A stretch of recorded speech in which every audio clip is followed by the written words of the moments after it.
아멘. 우리 티들 맨 뒤에 있어갖고 얼굴도 잘 안 보이네. 요거 맨 앞에 자리 많은데.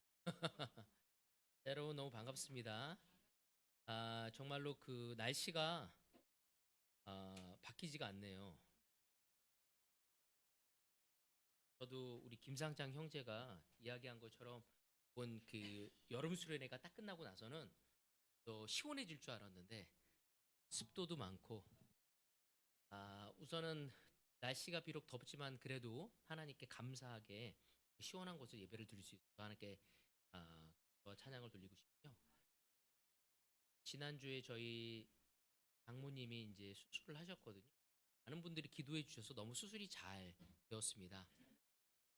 장모님이 들어가실 때는 굉장히 건강하겠지 하고 왔다가 수술하게 두려움을 수술실에 들어가는 거에 대해 두려워하셨는데 모든 사람이 그런 것 같아요, 사실은. 나오셔서 또 아내가 너무 잘 옆에서 관호를 해줬고 어제 함께 이렇게 내려왔습니다. 내려와서 이렇게 살펴보면서 우리의 몸이 건강한 것이 얼마나 큰 은혜고 큰 특권인지를 다시 한번 생각해 보게. 이 건강한 몸을 가지고 서로를 사랑하고 또 주님의 일을 할 수 있으면 다시 한번 하나님께 너무 감사의 말씀을 드립니다. 오늘 특별히 우리에게 이 성찬의 말씀을 통해서 전환되어져야 한다는 주제를 가지고 이렇게 나눠줬는데 무엇보다도 우리 태화의 삶 속에서 내가 안고 가야 할 것, 정말 바울에게 있어서도 가시 같은 병이 있었던 것처럼 태화 형제의 삶에 있어서도 그런 어려움이 있지만 그럼에도 불구하고 주님 속에서 그 어려움을 품고 전환되어지는 삶으로 향해 나아가는 그 마음을 들으면서 너무나 좋습니다. 우리 감사의 박수 한번. 아멘. 오늘 제가 여러분과 나누고 싶은 것은요, 불평을 멈추고 다시 기억하라입니다. 어떻게 보면 그 지난 우리 여름 수련회의 쉬프트라는 제목의 연장선상이라고 얘기할 수 있습니다. 쉬프트는 뭐라고 얘기했죠? 의도적으로 변화되어지는 것, 전환되어지는 것이라고 이야기를 했습니다. 그래서 제 제목은 새로운 마음으로의 전환이었습니다. 근데 우리가 이 시프트가 되지 않으면 어떻게 된다고 그랬죠? 드리프트가 된다고 했죠. 그죠? 그거는 뭐라고 했죠? 그냥 내 감정대로 흘러가는 거. 그냥 따분하면 따분한 대로. 이 세상이 주는 두려움은 두려움, 슬픔은 슬픔대로. 그냥 내 감정대로 이 세상의 쇠파에 부딪히면서 그냥 느끼는 감정대로 임기응변하면서 살아가는 것이 바로 드리프트. 그렇게 살다 보면 많은 사람들이 내가 원했던 삶은 이게 아니었는데 라고 느껴지는 순간이 오게 되어집니다. 주님은 우리가 드리프트 되어지는 것이 아니라 시프트, 성령님에 의해서 의도적인 변화가 되어지길 원합니다. 우리가 성령님의 의도대로 변화되어지지 않았을 때 우리의 삶에 삐질삐질 나오는 것이 불평과, 오늘 여러분의 마음을, 여러분의 삶을 한번 살펴보기를 권하고 싶습니다. 오늘 여러분의 아내와의 관계 속에서, 또 남편과의 관계 속에서, 여러분의 자녀 양육 속에서, 여러분의 직장 삶 속에서 불평이 많이 나오고 있지는 않습니까? 어쩌면 우리는 우리의 삶에서 나도 모르게 열심히 살다가 성령님의 인도가 아닌 나만을 의지하고 살아갈 때 그 불평과 원망이 너무 익숙한 나머지 뭐 인생 다 그런 거 아니야? 라고 하면서 성령님의 변화보다는 그냥 상황에 대한, 환경에 대한 탓과 원망을 하며 우리는 어렵게 지낼 수도 있다는 것입니다. 오늘 이 시간 다시 한번 우리 입에서 나오는 불평과 원망을 멈추고 기억해야 할 것이 무엇인지를 살펴보기를 원하고 싶습니다. 오늘 제가 여러분과 또 나누고 싶은 것은 여호수아 18장, 17장의 내용을 마치고 이제 18장의 내용에 들어가서 나누고 싶습니다. 여호수아는 이 르우벤과 갓과 므낫세, 유다, 에브라임까지 다섯 지파의 땅의 분배를 마쳤습니다. 그런데 그 땅을 분배를 마쳤는데도 불구하고 요셉의 자손들이 넓은 땅과 좋은 땅을 분배받고도 다른 지파에 비해서, 그렇지만 그들은 어떤 마음을 가졌죠? 불평과 원망을 가져가고 있었습니다. 문제는 그들이 그 불평과 원망을 막을 수 있도록, 또 회개할 수 있도록, 다시 전환되어 줄 수 있도록 여호수아가 너무나 놀라운 그들에게 조언을 주고 그들이 터닝할 수 있는 시간을 갖게 되어집니다. 그런데 이 요셉의 자손의 원망과 불평이 다른 지파에게도 영향을 끼쳤다는 거예요. 참 신기한 것은 믿음도 영향을 주지만 우리의 불평스럽고 믿음 없는 마음도 다른 사람에게 영향을 주기 마련입니다. 여러분, 짜증 내는 사람 옆에 가면 마음이 어때요? 맞아요. 짜증스러워요. 불평스러운 사람 옆에 가면 불평스러워집니다. 늘 누군가 원망하는 사람 옆에 가면 원망스러워집니다. 이렇게 우리의 죄성은 다른 사람에게 영향을 끼치고 있다는 거예요. 오늘 여러분은 여러분의 배우자에게 어떤 영향을 주고 있습니까? 기쁨과 사랑과 은혜와 자비함과 소망에 영향을 주고 있는, 아니면 불평과 원망과 짜증스러움과 정말 이렇게 모든 부분에 있어서 정말 이렇게 무기력함으로 영향을 주고 있습니까? 다른 지파들도 오랜 전쟁으로 지쳐서 쉬고 싶었고 땅의 분배를 해준다고 해도 그 땅이 어떤 거였죠? 안 좋은 땅이 아니라 싸워야 할 땅이었어요. 자기가 싸워서 분배를 받아도 야, 너 이 땅을 가져. 근데 그 땅이 그냥 오는 게 아니라 자기가 가서 싸워야 할. 그래서 도전하고 싶지 않았던 거죠. 그런 상황에서 요셉의 자손이 불평을 쏟아내니까 다른 지파들도 도전하지 않고 머물러 있을 만한 합리적인 이유가 생긴 것이었습니다. 이때 여호수아는 그들에게 너무나 놀라운 영향을 주게 됩니다. 같이 보도록 하겠습니다. 여호수아 18장 1절입니다. 이스라엘 자손이 그 땅을 정복한 뒤의 일이다. 이스라엘 자손은 온 회중이 실로에 모여서 거기에 회막을, 이때 하나님은 여호수아를 통해서 실로에 회막을 세우라고 여호수아에게 이야기를 하게 됩니다. 하나님은 실로에 회막을 세워서 무엇을 하라는 거죠? 회막을 세웠다는 것은 맞아, 예배를 드리라고 얘기하는 거죠. 바로 이스라엘 민족이 불평과 원망과 두려움과 지쳐 있었을 때 그들의 영적으로 나태해지고 있고 사명과 비전이 흔들리기 시작한 이 이스라엘에게 예배를 통한 영적인 회복이 가장 필요했다고 생각합니다. 어쩌면 우리 리트릿을 통해서 2박 3일 동안 끊임없는 말씀을 통해 우리의 마음이 하나님께 전환되어지는 것처럼 변화되어질 수 있는 다른 관점을, 다른 믿음의 소망이 무엇인지를 우리에게 알려주었던 것처럼 바로 이스라엘 민족에게도 불평과 원망과 나태해져 있었을 때 다시 한번 예배를 통해 그들의 마음을 하나님께 돌이키고자 하셨습니다. 이렇듯 하나님은 이 가나안 정복의 과정에서 이스라엘에게 변함없이 요구한 것이 있었습니다. 바로 그것이 뭐였냐면 예배하는 삶이었어요. 그래서 가나안 정복을 할 때 초기에 어디에 그들의 성전 역할을 할 수 있는 회막을 세우냐면요, 바로 길갈입니다. 길갈. 그래서 여호수아 4장과 5장에 보면 그 길갈에 회막이 세워진 모습을 보게 됩니다. 근데 이 길갈은 아주 중요한 장소였어요. 바로 이스라엘 민족에게 있어서, 왜냐면 이들이 바로 이 길갈에 기념비를 세우고 회막을 세웠던 이유 중에 하나는 뭐였냐면요, 그들이 약속의 땅에 와서 처음에 관문이 뭐였죠? 예, 여리고성을 들어가기 전에 도전이 뭐였죠? 바로 예루살렘이 아니고 요단강을 건너가는 거죠.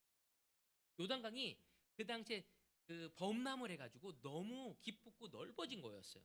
근데 이 수많은 사람 데리고 어떻게 거기를 건너갈 것인가? 그때 기도하고 정말 이렇게 믿음을 갖고 발을 제사장이 말을 담궜을 때 물이 딱 마른 다음에 마른 땅을 건너가게 되어집니다. 바로 그것을 통해서 하나님이 내가 너희와 함께하고 있다는 것을, 홍해를 갈랐던 그 기적, 40년 전에 이집트에서 그들을 인도했었을 때 너희들을 통해 너무 놀라운 역사했다는 것을 보여주기 위한 것이었죠. 그래서 이 길갈이라는 이 장소에서 성전 역관을 대신할 수 있는 곳을 세우게 됩니다. 그래서 첫 번째는 뭐냐면 여호수아는 이 첫 번째 이 진영을 통해서 기념비적인 곳으로 이곳을 세우게 됩니다. 이곳을 통해서 하나님이 우리와 함께하고 있다는 것을 알려주고자 했다. 그리고 여리고성을 침략하기 전에, 거기를 정복하기 전에 거기에서 또 뭐 하냐면 할례를 하게 됩니다. 그러니까 할례를 한동안 하지 않았었거든요, 이스라엘이. 할례를 한다는 건 하나님을 신뢰하고, 전쟁을 앞두고 할례를 한다는 것은 굉장한 위험이었거든요. 그만큼 이 전쟁은 하나님에게 속했다는 것을, 모든 것을 당신께 맡기겠다는 의미가 되는 것입니다. 세 번째 뭐였냐면 유월절을 재정비합니다. 그래서 이 길갈에서 처음으로 뭘 했다고요? 유월절을 보내기. 그러니까 이 길갈에서 회막을 세워서 기념비를 만들어서 영적으로 모든 것들을 다시 하게 되어진 거죠. 그리고 여호수아 4장에 보면은 바로 하나님의 언약을 다시 재환약, 다시 확인하는 장면이 나오게 되어집니다. 그래서 이 길갈에서 이 성전의 역할을 했다는 게 뭐냐면 언약과 순종의 의미가 강조된 장소에서, 그래서 이스라엘 민족이 이 길갈에서 이 기념비를 바라보면서 회막에서 예배를 드리면서 와, 하나님이 우리와 함께 하시는구나.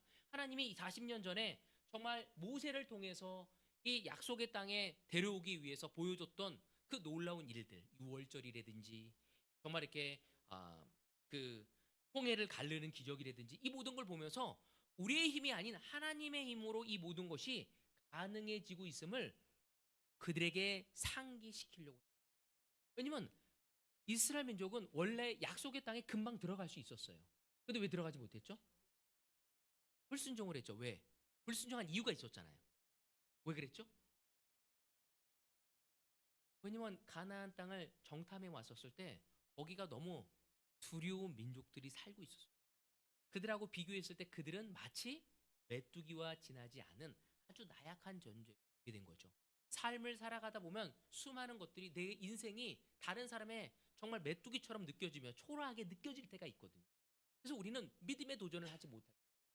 바로 이스라엘 민족도 너희들에게 허락한 땅이라고 했지만 싸우라고 했었을 때 그 문제가 너무 크게 본 나머지, 야, 내가 여기까지 나온 것만으로도 어딘데, 우리 그럴 때가 있지 않습니까? 내가 제제 삶을 여기까지 살아오는 게 어딘데 그걸 더 하라고요? 이런 두려움을 가진 것처럼 이스라엘 민족도 그런 두려움 속에서 그 약속의 땅을 가지 못하고 그 불순종으로 인해서 하나님을 바라봐야 하는데 문제의 눈에 초점을 맞춘 나머지 그들이 갈 수 없었어요. 그러면서 다시 한번 40년 후에 그들이 들어갈 때 하나님은 이 여호수아를 통해서 하나님에게 초점을 맞출 수 있는 시간을 주려고 합니다. 그래서 요단강을 건넜던 그 기적을 통해서 그 12지파에서 하나씩 돌을 세워놓아서 길갈에 돌을 세워놓고 회막을 세워놓고 거기에서 하나님이 우리와 함께 하신다는 것을 주고자 했지, 길갈이었던 것입니다. 여호수아 10장 15절에 보면 여호수아 및 그와 함께한 모든 이스라엘 군대가 길갈에 있는 진으로, 이스라엘은 전쟁을 마치고 나면 하나님께 예배하기 위해서 항상 길갈로 왔다는 것을, 이 말은 무슨 말일까요? 전쟁 마치고 길갈로 돌아와서 진을 쳤다는 것은 하나님께 예배를 드린 거예요. 이건 뭐냐면 우리는 가나안 정복의 대원칙을 이곳에서 볼 수 있는 거죠. 그것이 바로 하나님께 예배 드리는 것입니다. 하나님은 가나안 정복에 아무리 바쁘고 분주하더라도 잠시 멈추고 하나님께 예배하는 것을 이스라엘 민족에게 알려주고 있어요. 왜 그랬을까요? 하나님은 왜 예배를 강조하셨을까요? 하나님이 그들이 여리고 그 요단강을 건너 여리고성을 물리친 거, 아이성을 친 거, 가나안 남부 북부 연합군을 물리쳐서 승리한 거, 이 모든 것이 너 개인의 능력이 아니라고, 사람의 힘이 아니라 하나님의 은혜였다는 것을 기억시키려고. 때로는 우리는 지금 내가 가지고 있는 지금 내가 가지고 있는 위치, 지금 내가 가지고 있는 지식, 지금 내가 가지고 있는 지혜, 이 모든 것이 마치 내 힘으로 얻은 듯한 느낌을 가질 때가 있습니다. 지금 내가 가지고 있는 건강, 내가 잘 먹고 잘 자고 조절해서 이루어졌다고 생각할 때가 있다는 것입니다. 그럼 그렇지 않습니다. 하나님은 우리의 삶이 전적으로 하나님에 의해 움직여지고 있다는 것을 기억하기를 원했던 거예요. 따라서 그리스도인의 예배는 하나님을 흔들어서 내 개인적인 소원이나 복을 얻어내라는 의식이 아니라는 것이죠. 그것이 아니라 아무 공로 없는 나를, 나의 죄를 용서해 주시고 나를 구원해, 나를 사랑해 주시고 나를 통해 하나님의 뜻을 이루고자 하는 것에 대한 그 은혜를 잊지 않고 기억하라는 데, 오늘 우리는 어떤 마음으로 예배를 드리려고 합니다. 저는 이 여호수아를 읽으면서 제게 굉장히 큰 도전이 되었어요. 이 예배의 목적이 정말 무엇인가? 우리가 의도적으로 하나님께 묵상하며 성령님이 내 이끄시는 내 마음을 자세히 살펴보지 않았었을 때 우리는 지금 나에게 처한 환경과 어려움을 해결해 달라는, 그냥 내 개인적인 궁극적인 목적을 이루기 위한 예배를 드릴 때가 있다는 거죠. 내 감정의 안식을 위해서. 하지만 하나님은 그것이 아니라 내가 너에게 준 은혜를, 내가 너에게 베푼 그 자비를, 내가 너를 얼마나 사랑하는지를 기억하며 하나님을 찬양하며 예배를 드리기를 원했던 겁니다. 그거는 지금 이 시간에도 원했지만 이스라엘 민족이 가나안 땅을 정복할 때에도 그것을 원하셨던 거예요. 저는 이걸 보면서 하나님께 다시 한번 감사와 찬양으로 예배를. 그래서 오늘 찬양을 부를 때도 이 가사가 너무너무 좋았어요. 이 가사를 음미하면서 하나님을 생각했었을 때, 와, 하나님이 나를 너무나 사랑하시는 거예요. 내가 이렇게 예배를 드리고 내가 이렇게 말씀을 전할 수 있는 것은 하나님의 라는 걸 생각을 하게 됐습니다. 여러분, 예배는 영어로 뭐하면 뭐죠? 맞아요. 서비스예요, 사실은. 서비스. 서비스가 뭐예요? 네, 섬기고 봉사하는 거잖아요. 먼저 우리가 하나님을 섬기고 하는 게 아니라 하나님이 먼저 우리를 부르셨고 우리를 위해 서비스 해주신 거죠. 우리를 은혜로 받아주신 거예요. 하나님이 우리를 사랑하시고, 동진아, 내가 너를 너무 사랑해. 네가 한 주를 어떻게 보냈던지 간에 네가 이 자리에 올 수 있는 건 나의 사랑 때문이야. 내 은혜야. 하고 안아주고, 네가 내 안에 소망이 있음을 기억해. 바로 하나님이 먼저 우리를 이렇게 품어주시고 안아주시는 거예요. 그 다음에 그거에 감동이 되어서 우리는 그분께 우리의 마음을 드리는 예배, 헌신과 봉사를 그분께 또 드립니다. 그래서 이 가나안 정복사를 보면은 하나님은 처음에는 이 실로를 이 길갈에서 그 역할을 하게 됩니다. 근데 시간이 가면서 그 회막이 어디로 바뀌냐면 그 저쪽 실로로 바뀌게 되어집니다. 그래서 18장 1절에 보더라도 실로에 모여서 바로 함께 예배를 드릴 수 있도록 하나님이 불러 모이는 장면을 우리는 볼 수 있습니다. 그래서 실로는 하나님의 언약을 기억하고 아주 임시적인 장소였지만 이 회막은 것은 아주 수백 년 동안 거기에서 예배를 드리는 장면. 그래서 나중에 보면 엘리도 그렇고 사무엘도 그렇고 거기서 계속 예배를 드리는 장면이 우리가 보여줄 수 있습니다. 그래서 그 회막 중심에 너무나 놀랍게 하나님께 예배를 드리는 이스라엘 민족을 그 실로에서 계속적으로 보여지는 장면을 우리는 볼 수 있습니다. 이렇듯 하나님은 이 18장에서 그들이 나태해지고 또 두려워 떨고 있고 좀 쉬고 싶은 그들에게 다시 한번 책망하면서 다시 움직여질 수 있도록 예배를 드리면서 그들의 마음을 뒤흔드는 장면이 우리 18장에서 계속 볼 수 있습니다. 자, 18장 3절입니다. 그래서 여호수아가 이스라엘 자손에게 이렇게 말하였다. 당신들은 어느 때까지 주 당신들의 조상의 하나님이 당신들에게 주신 땅을 차지하러 가기를 미루겠소. 예배를 드린 다음에 그들에게 얘기하고 있어요. 뭐라고 했냐면 그 땅을 주저하고 있었을 때 여호수아는 뭐라고 했냐면 하나님이 당신에게 주신 땅이라고 얘기해요. 다시 한번 믿음을 주고 있는 거예요. 거기는 하나님이 너에게 준 땅. 하나님은 가나안 남부, 북부 연합군을 물리치게 하시고 이 가나안 족속을 크게 약화시켰음을 그들에게 이야기하고 있습니다. 이제 마저 남은 땅을 너희들이 다스릴 힘을 모아서 그들을 점령해야 함을 얘기하고. 근데 왜 머뭇거리고 있냐? 언제까지 미루겠냐고 얘기하고 있습니다.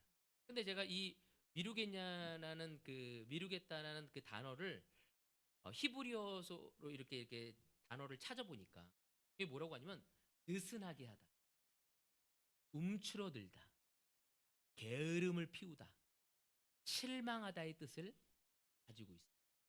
그러니까 그들은 뭐냐면 미룬 이유가 뭐냐면 느슨해지고 움츠러지고 게으러지고 실망하게 되면서 그들은 소극적으로 바뀌게 된 거예요. 그래서 하나님의 사명과 은혜를 잃어버리고 안주하고자 하는 마음이 그 이유가 무엇이었을까? 그들이 움츠려들고 소극적으로 되어진 이유가 무엇 때문일까요? 첫 번째는 그들은 수고와 위험을 감수하지 않으려는 태도를 가지고 있었다는 거예요. 자기들의 땅을 차지하려면 수고와 위험을 감수해야만 했어요. 힘들고 어려운 지역을 공격할 의지를 갖지 않으면 거기는 점령할 수 없었습니다. 그들은 마음속에는 막연히 어떻게 되겠지 라는 안일한 자세로 있었던 것이었습니다. 결론은 뭐냐면 하나님이 일하시겠지. 맞아, 하나님이 하시겠죠. 근데 그 말이 참 재밌지 않아요? 하나님이 하실 거야. 믿음 있는 말입니까? 어떻게 보면 믿음이 있는 것 같아. 근데 뭐냐면 나는 아무것도 안 하려고 하는 거야. 하나님 하시겠지. 하나님이 내 남편을 바꾸겠지. 하나님이 내 아내를 바꾸겠지. 하나님이 내 아이들을 바꾸겠지. 하나님이 대구 땅을 변화시키겠지. 근데 나는 나를 통해서 하고 싶어 하시는 거죠. 하나님에게 맡겨버리는 거죠. 허울 좋은 변명을 같은 거죠. 기도하지 않고 땀 흘리지 않고 수고하지 않는 그 막연한 기대감은 믿음이 아니라 뭐죠? 허상이에요. 오늘 우리는 우리를 통해서 하나님이 놀라운 역사를 하실 것을 믿고 있다. 우린 기도해야 합니다. 우리는 땀을 흘려야 합니다. 우린 그것이 도전이 되기 때문에 주님께 힘을 달라고 요구해야 합니다. 아니 그것이 없다면 제가 주중 예배를 마치고 나서 우리 필경 형제하고 같이 누군가에게 우리의 복음을 나누는 거 어렵대요. 해보자고 했어요. 중요한 건 해보자고 노력하고 기도하는 게 필요한 거예요. 얼마나 많은 사람이 나를 통해 왔는지고 얼마나 많은 사람이 나를 통해 변화되었는지가 중요한 것이 아니라 내가 주님을 의지하고 하나님이 나를 사용하실 수 있도록 성령님이 역할할 수 있도록 그 수고와 그 의지를 하나님은 우리가 하기를 원하는 거죠. 하지만 이스라엘 민족은 그 수고와 위험을 피하려고만 해요. 오늘 이 시간 하나님은 이 예배를 통해 우리가 그것을 마주하길 원합니다. 더 이상 피하길 원하지 않습니다. 더 이상 변명을 대길 원하지 않습니다. 하나님은 우리가 믿음을 갖고 주님께 의지하며 그 방향으로 나아가서 싸우기를 원하십니다. 두 번째, 구원의 목적과 사명을 잃어버린 영적 게으름을 때문에 그들은 나갈 수 없었던 거예요. 다시 말하면 우리의 목적과 사명을 잃어버렸다는 건데 이거는 언제 오냐면 영적 게으름에서 오는 거예요. 여러분 영적 게으름은 다른 말로 표현한다면 지독한 자기 사랑. 자기를 너무 사랑. 그냥 손끝에 가시 하나도 너무너무 힘든 거예요. 스치는 것도 너무 힘든 거예요. 그렇게 자기를 보호하려고 더 이상 상처받고 싶지 않은 마음. 근데 우리는 예수님의 십자가에 함께 동참해서 부활하는 것을 얻으려는 게 우리거든요. 근데 지독한 자기 사랑에 빠지면 우리는 더 이상 안 하고 싶죠. 흔한 말로 뭐냐면 상처에 젖어 있다고 이야기해요. 근데 이 문제는 뭐냐면 이 상처를 받았다는 게 뭐냐면 자기만의 성을 쌓게 돼요. 그래서 보수적으로 변하는데 누구도 자기 삶에 들어올 수 없게 만드는 거죠. 너는 이해할 수 없어. 내가 어떤 상처 받아. 너는 이해할 수 없어. 내가 얼마나 많은 심적인 갈등이 있는지. 너는 이해할 수 없어. 내가 얼마나 큰 헌신과 수고를 통한 이 허탈함이 있는지. 그러면서 문제는 주님까지도 하나님까지도 내 성에 들어오지 못하게 만든다. 그래서 우리는 그거를 지독한 자기 사랑이라고. 제가 GPT한테 좀 물어봤어. 지독한 자기 사랑이 뭔지. 그랬더니 이 7가지로 나열을 하더라고. 첫 번째 뭐라고요? 자기 중심적 사랑. 하나하나 읽으면서 제가 너무나 뜨끔뜨끔해. 자기의 극단적 형태, 자기만의 세계에 빠진 사랑, 과도한 자존감, 자기 존중에 과도한 애착, 자기의 물든 마음, 자기 사랑에 망상적 집착. 제가 이걸 보면서 제가 이거를 또 네이버에 하나씩 찍어가면서 의미가 뭐지 하고 내가 찾아봤어요. 결론은 뭐냐면 자기 자신을 지나치게 중심에 두고 다른 사람을, 다른 상황을 고려하지 않는 거예요. 중요한 건 뭐냐면 예수님의 입장을 고려하지 않은 것입니다. 자기만의 생각과 감정에 몰두해서 외부의 연결과 단절된 모습인 거죠. 여러분, 이 세상 수많은 사람들이 자기 생각에 빠져서 나오지 못한 사람들이 많거든요. 인터넷만 보고 집에만 박혀서 아무하고 교제하지 않고 그냥 음식 시켜서 먹고 돈 벌고 그렇게 살아가는 사람들이 있어요. 여러분, 주님은 우리를 그렇게 부르지 않으셨어요.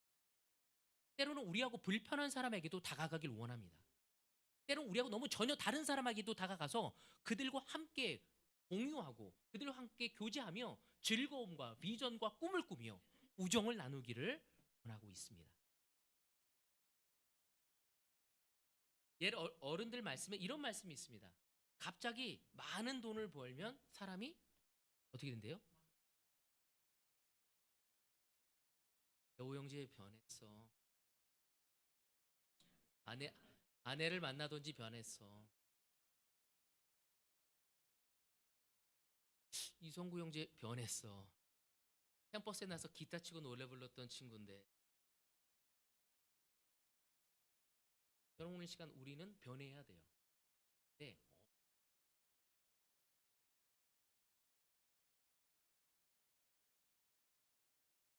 여러분, 우리는 영적 게으름에 빠진 그 사람들의 공통점은 목적과 사명을 잃어버리고 나만 생각합니다.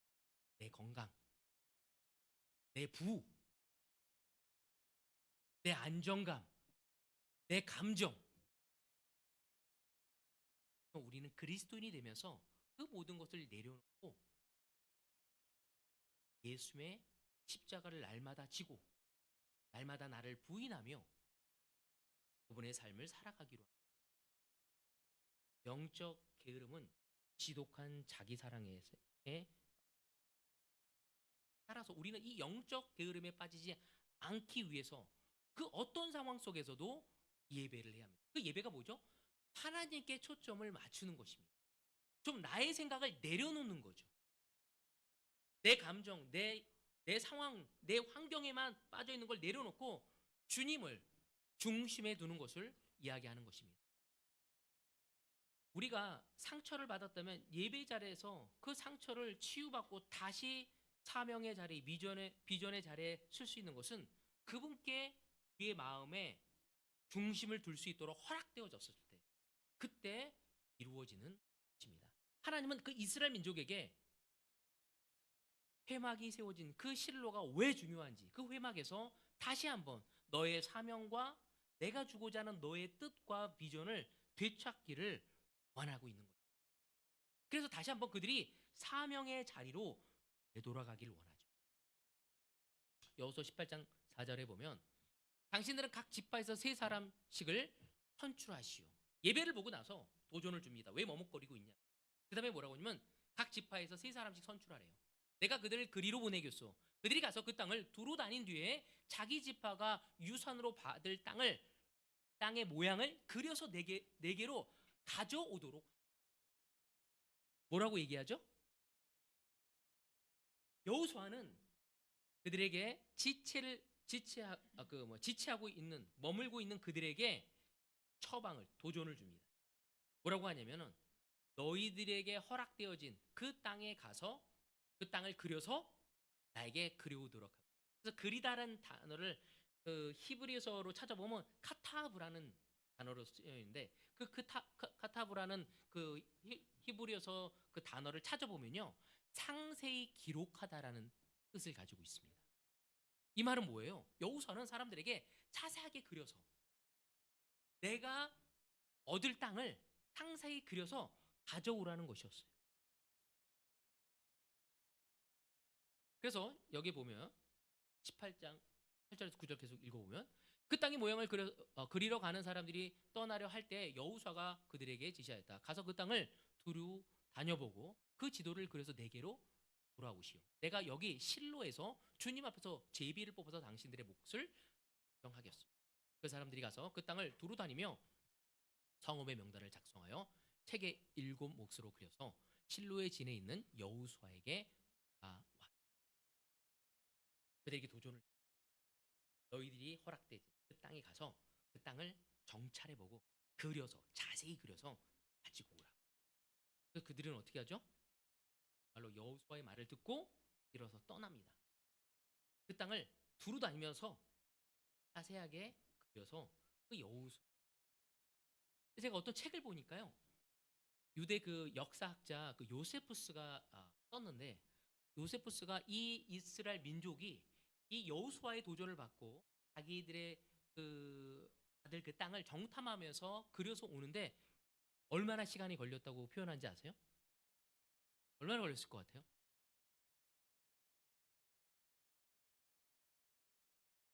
거기에서 뭐냐면 7년이 걸렸대요. 7년. 자세히 그린 거예요. 거기에 무엇이 있고, 그러면 어떻게 그들을 싸워야 할지, 어떻게 그들에게 접근했지, 그들이 아주 저는 그걸 보면서 와, 대단하다. 저는 처음에 생각했을 때 한 2, 3일 가서 훅 보고 오지 않았을까 생각했는데 7년 동안 그 요세푸스가 얘기한 게 사실인지 아닌지 모르겠어요. 하지만 그 역사학자가 썼기를 7년이 걸렸다고 얘기해요. 여기 기간을 얘기하진 않았습니다. 그럼 때로는 우리는 여름 수련회에서 너무나 많은 하나님이 우리에게 주신 비전과 도전이 있습니다. 제가 감사했던 거는 몇몇 형제들이 저에게 거기에서 들었던 것을 기억하고 콰이탐하고 저에게 문자를 보내왔어요. 너무 기뻤어요. 오늘 여러분 그러고 있습니까? 그 말씀을 내 삶에 적용하기 위해서 자세히 살펴보고 내 마음을 살피고, 오늘의 성찬도 그런 내용이었죠. 그리고 하나님의 비전, 하나님과 함께 할 수 있는 그 7년 동안 그들이 거기를, 남의 나라 땅을 자기가 점령할 땅인데 얼마나 조마조마하면서 돌아다니면서 자세하게 기록했겠습니까? 그들은 하나님을 의지할 수밖에 없었던 거예요.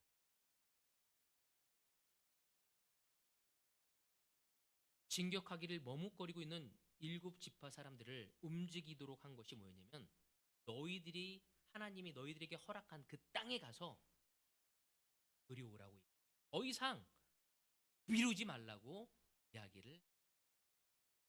그래서 그들은 정말로 가서, 나는 이스라엘 민족이 너무 놀라웠던 건 늘 실망하고 좌절되어지고 불평하는 거였지만, 누군가 그들에게 도전을 주었을 때 하나님의 사람이 그들이 순종하고 따랐다는 겁니다. 오늘 하나님은 우리가 완벽하지 않지만 주님이 주신 그 말씀에 순종하고자 하는 사람을 통해 하나님은 역사하심을 볼 수 있었습니다. 끝내는 이스라엘 민족은 그 약속의 땅을 거의 다 점령합니다. 왜? 여호수아가 그들에게 도전을 줬고 그들이 안일함에 빠져 있었을 때, 나태에 빠져 있었을 때, 게으름에, 영적 게으름에 빠졌고 자기 예에 빠져 있었을 때 그들은 그 도전을 듣고 7년 동안 기꺼이 그 일을 하며 나중에는 너무 놀랍게 그 땅을 점령하게 되어지는 모습을 볼 수 있습니다. 18장 10절에 보면 실로의 여호수아는 주님 앞에서 제비를 뽑고 거기에서 그는 이스라엘 자손의 각 지파에게 그 땅을 우리는 개인적으로 또 교회적으로 아직도 이루어야 할 꿈과 비전이 있습니다. 하나님은 머뭇거리고 있는 우리에게 언제까지 미루고 있을 거냐고 저에게 묻습니다. 멈추지 말고 머뭇거리지 말고 각자 인생의 그림, 꿈과 비전의 그림을 그려오라고. 동진아, 네가 대구에 내려간 이유가 무엇이니? 동진아, 네가 정만이와 함께 교제하는 이유가 무엇이니? 네가 세이와 함께 교제하고 마음을 나누는 이유가 무엇이니? 네가 지금 농구 골드 클래스에서 사는 이유가 뭐 때문이니? 하나님은 다시 한번 우리가 바로 뛰고 손을 움직여서 위의 비전과 꿈을 그려가기를 했습니다. 바로 그렇게 그 그림을 그렸을 때 하나님은 우리와 함께 하실 것이고 놀라운 역사를 이루실 것입니다. 저는 생각해 봤어요. 오늘 이 예배를 통해 우리는 어쩌면 다시 한번 하나님의 비전과 꿈을 그려가는데 7년이 걸릴 수도 있겠고 개인적으로 오래 걸린다. 줄이고 믿음으로 줄이고 다시 한번 주님이 나를 통해서 하는 게 무엇인지 그리고 나는 주님이 그 일을 이룰 수 있도록 한 걸음을 내딜 수 있는 마치 아버지에게 재산을 갖고 도망갔던 그 탕자가 한 걸음을 내딛었을 때 주님이 달려왔지. 우리가 그 한 걸음을 내딜 수 있는 모두가 되어지기 위해서 오늘 말씀을 마치도록 하겠습니다.